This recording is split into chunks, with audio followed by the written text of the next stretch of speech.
కత్తి తీసుకుందామా? పద.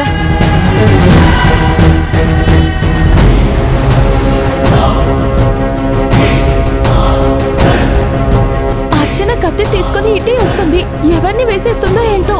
ఏం జరుగుతుంది ఇంట్లో? మర్డర్ జరుగుతుందని ముందే చెప్పింది కదా మావయ్య గారు. ఎవరు బలవుతారో తెలియట్లేదు.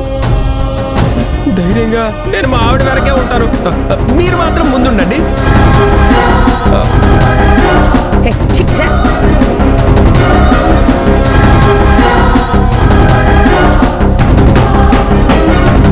అర్చన ఆగు. What is this nonsense? Sense ఉండే నేనే నిర్ణయానికి వచ్చాను. మీరే నన్ను ఇన్నాళ్ళు నమ్మించి చివరికి నా జీవితం నాశనం అయ్యేలా చేశారు. ఏం చేశాం? వద్దు, మళ్ళీ మళ్ళీ నాతో చెప్పించుకోకండి. నన్ను ఇంటికి కోడల్ని చేసుకుంటానన్నారు. నేను వెళ్ళి చేసుకున్నారు.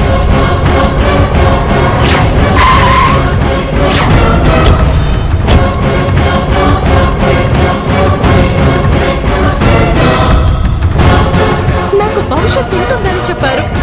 కానీ ఇప్పుడు దాని కడుపులో ఉన్న బిడ్డకి భవిష్యత్తు ఉంది.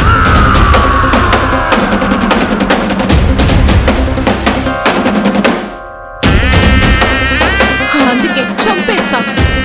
ఆ నీలవేణిని చంపేస్తా.